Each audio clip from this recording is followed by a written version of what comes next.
दोस्तों आज हम एक्सप्लेन करने वाले हाल ही में आई मूवी वीराधरासुरन को।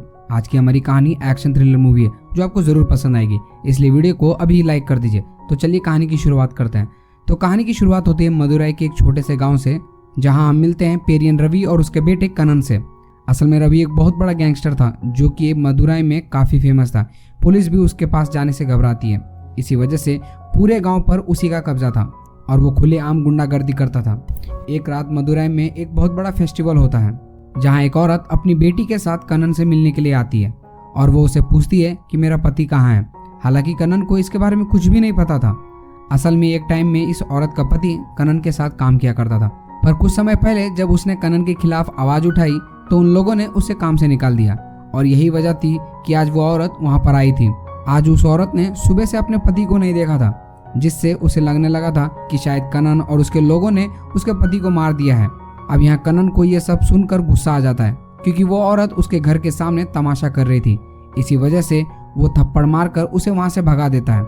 इन सब के बाद वो औरत गुस्से में अपनी बेटी को मारकर गुस्सा उतारती है और ये दोनों यहाँ से चले जाते हैं। अब असल में उस औरत का पति किसी काम से दूसरे गाँव में गया था। इसी वजह से जब वो वापिस आता है तो उसे अपनी पत्नी और बेटी घर पे नहीं मिलती। इसी वजह से वो उन दोनों को ढूंढने के लिए बाहर निकलता है।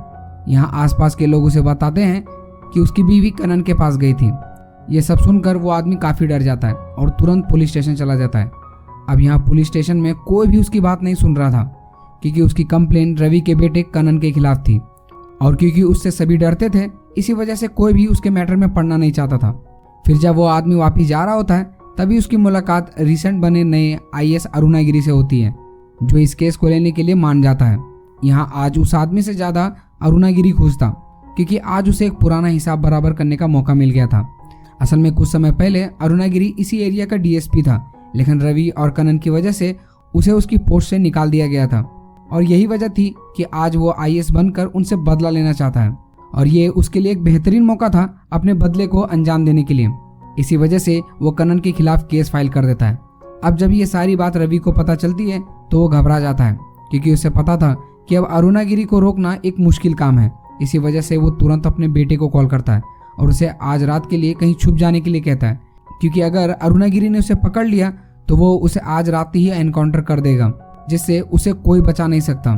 इसके बाद वो खुद अरुणागिरी से मिलने जाता है और उसे कहता है कि तुम पुरानी दुश्मनी भूल जाओ, पर अरुणागिरी मानने वालों में से नहीं था, जो बात अब रवि को भी समझ आ चुकी थी। इसी वजह से अब वो काली की मदद लेने का डिसाइड करता है क्योंकि उसके पास और कोई रास्ता नहीं बचा था।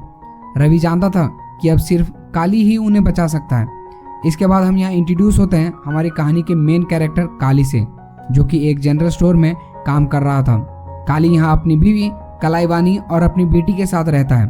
असल में काली एक बहुत ही खतरनाक आदमी था जिसके नाम से सब एक वक्त पर डरा करते थे और वो पहले रवि के साथ ही काम किया करता था, पर एक हादसे के बाद काली ने रवि के साथ काम करना बंद कर दिया और अपनी फैमिली स्टार्ट कर दी। अब ये हादसा क्या था वो हमें आगे पता चलेगा। खैर, अब जब रवि काली से मिलता है तो उसे उसकी मदद करने के लिए कहता है क्योंकि अब वही है जो उसे बचा सकता था, पर यह काली साफ मना कर देता है क्योंकि वो अब एक फैमिली मैन था और वो वापिस इन सभी कामों को नहीं करना चाहता था। पर रवि उसके पैरों पे गिर जाता है और उसे अपने बेटे को बचाने के लिए कहता है, पर तब भी जब काली नहीं मानता तो रवि उसे ब्लैकमेल करने लगता है, जिस पर अब काली को मानना ही पड़ता है। वहीं दूर खड़ी उसकी बीवी यह सब सुन रही होती है, जिस वजह से वो काली को समझाती भी है कि उसे रवि के साथ नहीं काम करना चाहिए। पर काली के पास कोई और चारा नहीं था क्योंकि रवि ने उसे धमकी दी थी कि अगर उसने अब मना किया तो वो उसके परिवार को छोड़ेगा नहीं। इसी वजह से वो अपनी पत्नी को मना करने के बावजूद भी काली रवि के साथ चला जाता है। अब यहाँ रवि काली को अपना मास्टर प्लान के बारे में बताता है। उसने सोचा था कि वो IAS अरुणागिरी को कनन को पकड़ने से पहले ही मरवा देगा, जिससे वो और कनन दोनों ही बच जाएंगे। और उस प्लान को एग्जीक्यूट करने के लिए वह काली को एक बम देता है जिससे उस IAS को मारना था। अब काली उस बम को रोड पर लगा देता है जहाँ से अरुणागिरी की गाड़ी निकलने वाली थी, पर IAS की किस्मत अच्छी थी कि उसकी गाड़ी वहां से नहीं निकली, जिससे वो बच जाता है। अब इन सब से रवि बहुत गुस्सा होता है क्योंकि अगर काली ये काम नहीं कर पाया तो वो सब मारे जाएंगे। इसी वजह से वो काली को किसी भी तरह से IAS को मार देने के लिए कहता है। तभी अचानक काली को कनन का कॉल आता है जो उसे धमकी देता है कि अगर उसने जल्दी से जल्दी ऐसा नहीं किया तो उसके परिवार को कोई नहीं बचा पाएगा। फिर इन सब धमकियों से काली काफी ज्यादा घबरा जाता है और वो तुरंत अपने परिवार को देखने के लिए जाता है, क्योंकि उसे शक था कि रवि उसके परिवार के पीछे ही होगा।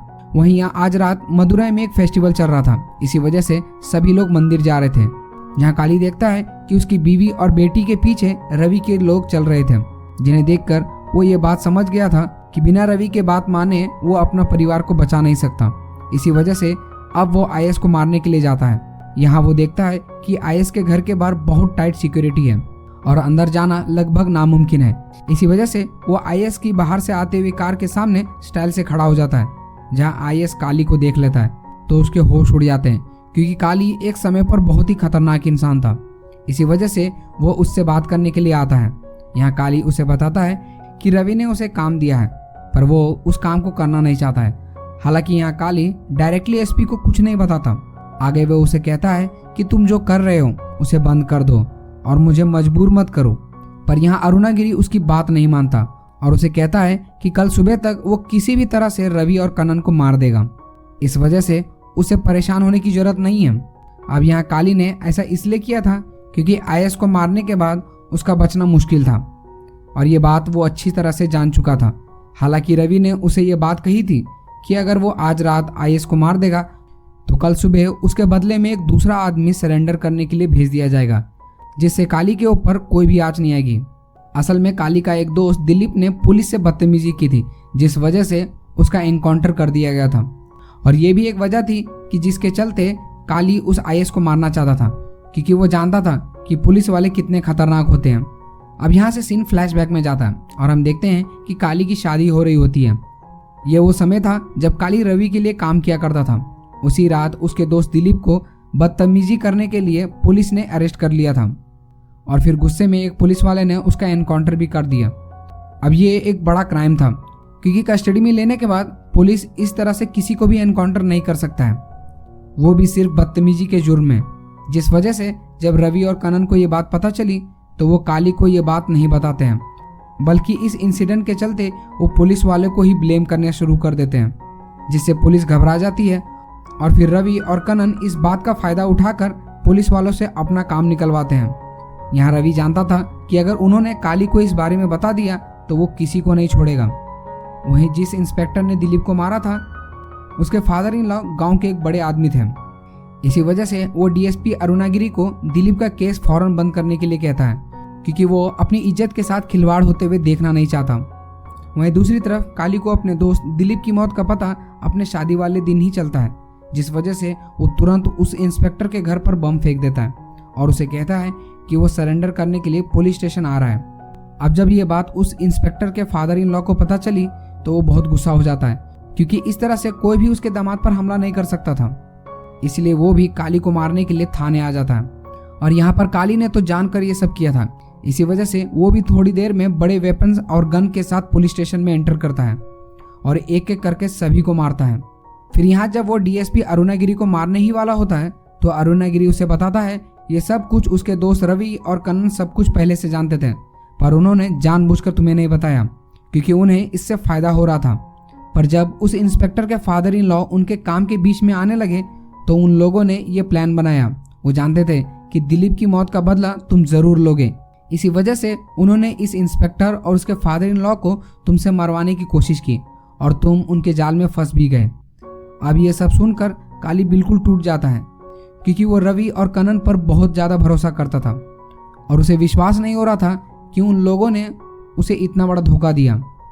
इन सब के बाद से ही काली ने उन लोगों का गैंग छोड़ दिया और अपनी फैमिली के साथ नई जिंदगी शुरू कर दी। वहीं दूसरी तरफ इन सब के खिलाफ कोई एक्शन ना लेने की वजह से डीएसपी अरुणागिरी को डिमोशन हो जाता है और वो एक नॉर्मल इंस्पेक्टर बन जाता है। इसी तरह से बहुत साल बीत चुके थे और अब जब अरुणागिरी वापिस आईएएस बन गया था तो वो इस गांव में रवि और कनन से बदला लेने के लिए वापस आ गया था। अब यहाँ से कहानी वापस प्रेजेंट में आती है और अरुणागिरी की बात सुनकर काली उन्हें बता देता है कि कनन मंदिर के पीछे बनी सीढ़ियों में छुपा हुआ है। इस तरह से अरुणागिरी और काली दोनों ही मंदिर के पास जाते हैं, जहां अरुणागिरी कनन को पकड़ लेता है और वहीं काली अपनी फैमिली को एक सेफ लोकेशन पर ले जाता है। फिर यहाँ जब रवि को पता चलता है कि कनन पकड़ा गया है तो वो अपने आदमियों को उसे बचाने के लिए भेजता है। तब यहाँ आईएएस अरुणागिरी एक बार फिर से काली को कॉल करता है और उसे रवि का भी लोकेशन बताने के लिए कहता है। साथ ही वो काली को इंश्योर करता है कि वो सुबह तक उन दोनों को मार देगा, जिससे उसके परिवार पर कोई भी आंच नहीं आएगी। पर यहाँ काली को रवि का लोकेशन पता नहीं होता है। इसी वजह से अरुणागिरी उसे कहता है कि अभी वो रवि के तरफ से ही काम करे और जैसे ही रवि की लोकेशन का कोई अपडेट मिले तो वो तुरंत उसे बता दे, जिसके लिए काली मान जाता है। वहीं रवि के आदमियों को कनन मिल जाता है और यहाँ रवि के आदमी सभी पुलिस वाले को मार देते हैं, जिससे कनन आज़ाद हो जाता है। पर यहाँ अब कनन तो अरुणागिरी से बदला लेना चाहता था, इसी वजह से वो उसे ढूंढता है। जिसके बाद यहाँ फायरिंग शुरू हो जाती है और उसमें अरुणागिरी को गोली लग जाती है। इसी वजह से वो एक कॉर्नर में छुप जाता है। पर तभी उसे वहाँ काली देख लेता है, जिसे देखकर अरुणागिरी कहता है कि काली तुम्हें मेरी मदद करनी चाहिए, क्योंकि अगर मैं मर गया तो एनकाउंटर लिस्ट में तुम्हारा भी नाम आ जाएगा। जिसे सुनकर काली उसकी मदद करता है और कनन से छुपाकर उसे गाड़ी में बिठा देता है।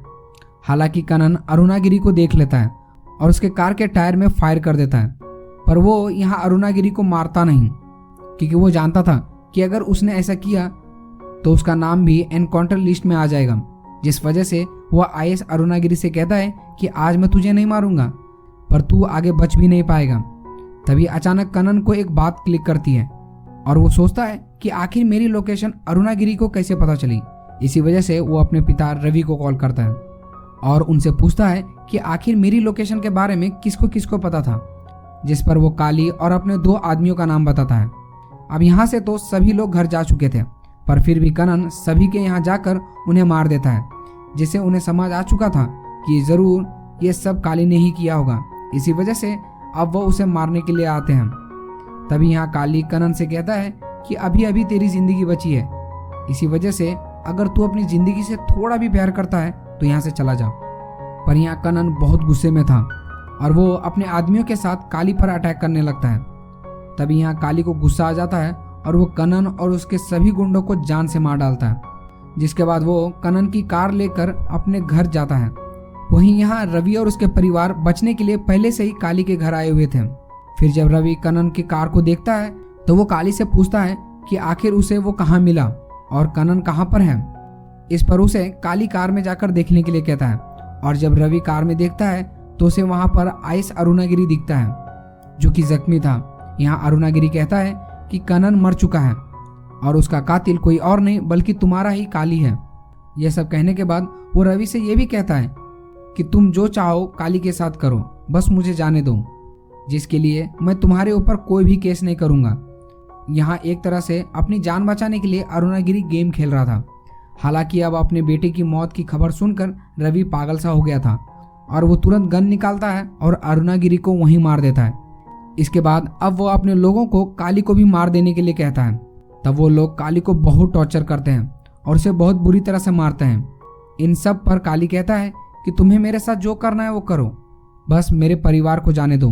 लेकिन रवि उसकी बात नहीं सुनता, जिसके बाद काली फिर से उसे वार्निंग देता है कि मैं अब भी तुम लोगों को छोड़ सकता हूँ, बस मुझे और मेरे परिवार को जाने दो। जिस पर रवि पूछता है कि आखिर कनन की लाश कहाँ पर है। इस पर काली उसे कार के तरफ इशारा करता है। फिर अपने बेटे का पता लगते ही रवि और उसके लोग उस कार की तरफ दौड़ने लगते हैं और जैसे ही वो उस कार के पास पहुंचते हैं तो एक बहुत बड़ा धमाका होता है, जिसमें रवि और उसके सारे आदमी मारे जाते हैं।